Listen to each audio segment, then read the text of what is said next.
today's video, we're going to be going over how to use 808s on the MPC. I'll be seeing this in a lot of forums and a lot of groups of like beginners just trying to understand how they can lay out their 808s, how they can find the key, how to make their 808s to hit a bit harder, and also just useful tips along the way. We're going to be going over all of that, so make sure you stay tuned into the whole video. Yeah, let's just jump right into it. So right off the back, I got like my drum beat and the melody.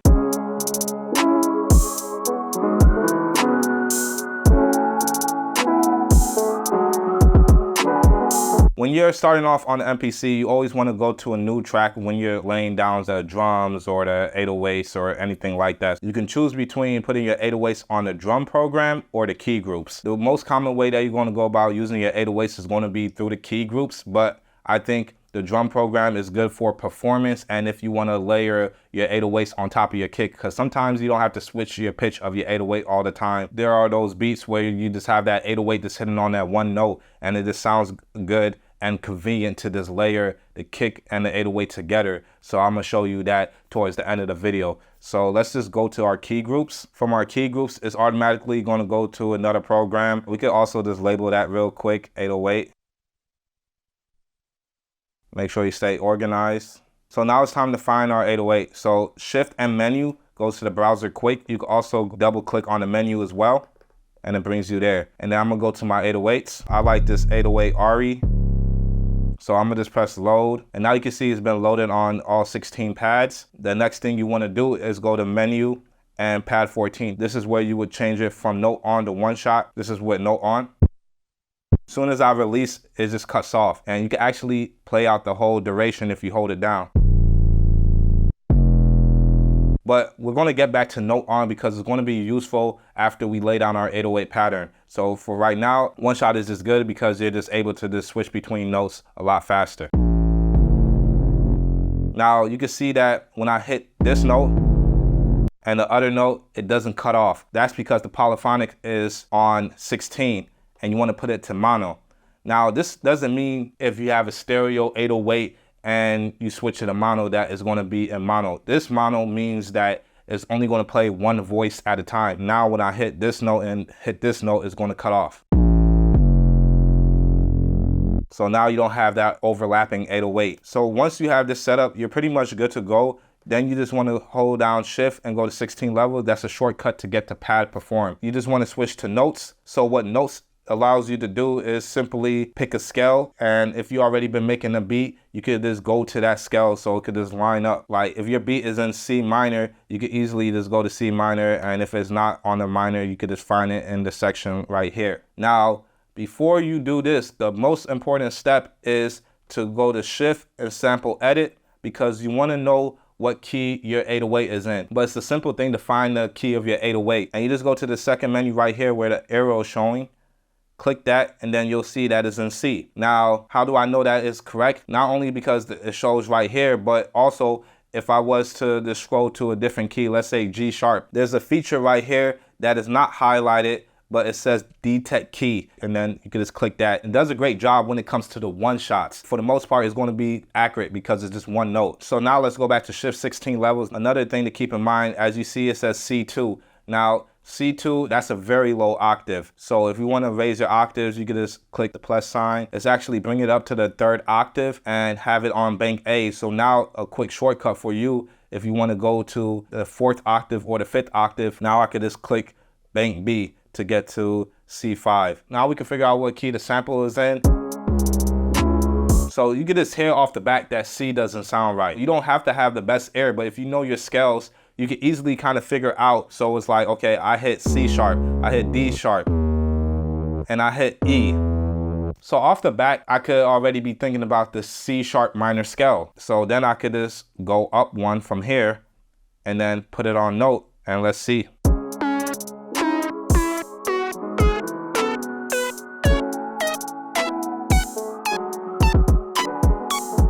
And all those notes sound good. So that might take you some time, but hey, you gotta practice if you wanna be a better producer. All you have to do is get good at remembering your major and your minor scales. Now I'm just gonna lay out a quick pattern.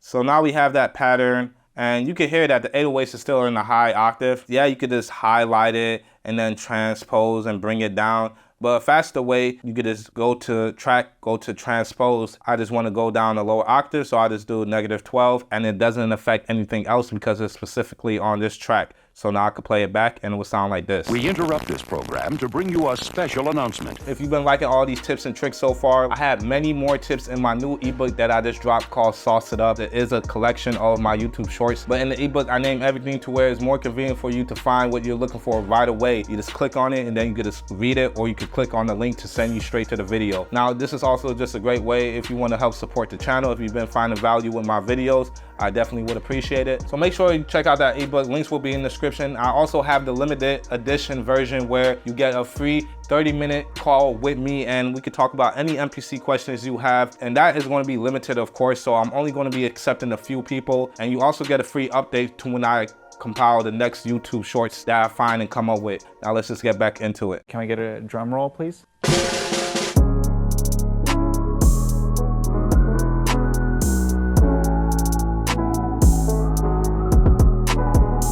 So now that you have your 808 pattern done, the reason why I said to go back to program edit and put it on note on, because let's just play it.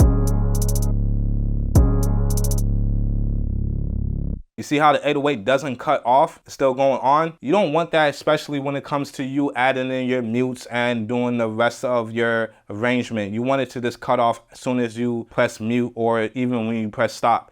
So you want to go back to note on. When you have it on note on, it's going to all cut short. It's going to sound something like this. So you want to be able to stretch out your notes. Now, you're not going to want to just go through each individual one and edit the end. No, you're going to go to the 4th cue link so that you can scroll over, add like a bar or so. Go to the pencil tool, put a note right here on that last bar. And I'm going to tell you why in a second. Then you want to go to TC, which is your time correction. Go to legato, and it stretches out your notes.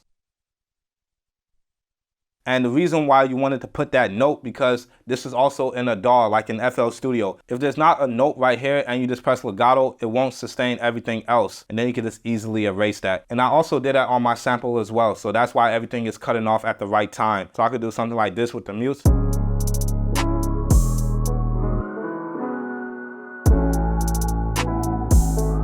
Now we could get into some fun tips. If you want to get creative, is go to sample, and then you could throw like an open hi-hat or some kind of texture onto your 808s. So we can even load like a hi-hat on the 808.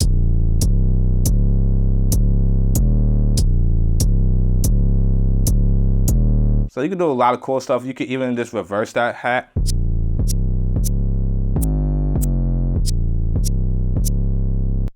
You can do a lot too. You can even reverse your 808s. So that could be a cool effect if you just want like a transition. Let's say you did have an 808 that was in stereo and you just want to put the lows in mono or the whole thing in mono, or you know, put some stereo in the highs. You could use this plugin called Stereo Width, which is in the modulation section, and you just select that, click there, and from here you could divide from the highs and the mids and the lows. So if you just want to put your whole thing in mono, you can just drop the width down to 0%. This 808, I believe, is already in mono, but this is good just to show you. Another effect that I like to throw on when it comes to like spicing up your 808s is use some of the vintage effects, man. I'm gonna just select it and have it off. Here's how this 808 sounds with and without it. So I want you to pay attention. Hear how there's going to be more body to the 808. So first with it off.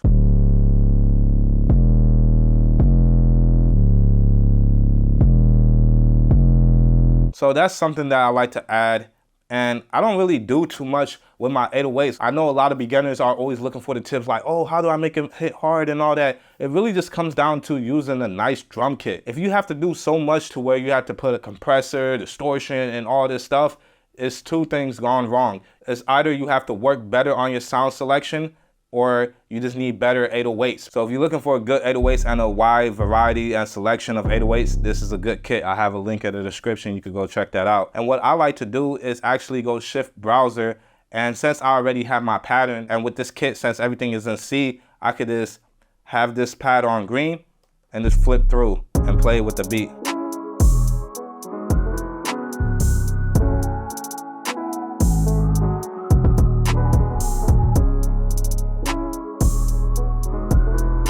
Yeah, even lavish sound dope. And another tip, if you're scrolling through all your 808s and you're loading them, it does like fill up your project. So you do want to get rid of those. And the way you would get rid of those is just go into menu, go in your projects, and then you want to purge unused samples. So it's going to take away all the samples that aren't being used. So now I'm just going to show you guys how you could use 808s in the drum program real quick. So let's just go to a separate track and switch to program. So we could even just go to our drum program, go to the program edit menu in pad 14, go to samples, and then just go to 808 RE, and then just do the same.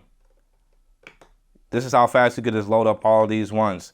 And while you're loading them up, yeah, you're putting the same sample, but then you just want to switch the notes. And you can see these are very loud. So what you want to do is just go to main, go to the eye icon, go to the first option, and this is going to be your individual pads that you can control the levels to. Now let's say you don't want to have to go through manually and put all the levels. You could just put everything onto a submix. So I'm gonna put this on sub 1. So put that to sub 1, put that to sub 1. So now all those are in sub mix 1, and then I could just go to my mixer, turn down my submix. So now they all at the same levels. Let's go back to menu pad 14. Let's actually put in the right keys first. So from here, I could just go up a semitone to get to C sharp, and then I could also use like D sharp, and then I could also use like E. And then I'll put this to F sharp. So now I have, so since it's overlapping, let's go to global. Now you don't want to go to the global section and put it on mono, because remember, you're not going to be able to properly finger drum, because they're just cutting off each other. So that's why you want to keep your drums on polyphonic. So now is how can you make sure that 808s don't overlap if the whole program has to be in polyphonic? Well, then you go to the mute groups. Now, mute groups is where you could just mute individually. So I could have all my 808s on mute group 1. So anything in mute group 1 will cut off on each other. So now it's not going to overlap. So now you could be playing along with your drums like,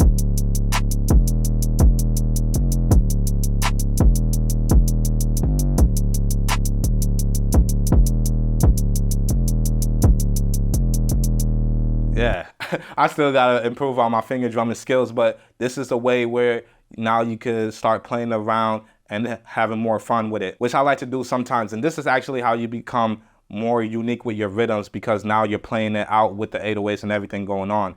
So you can also even go to your kick and then layer your 808. So now I can have my kick and my 808.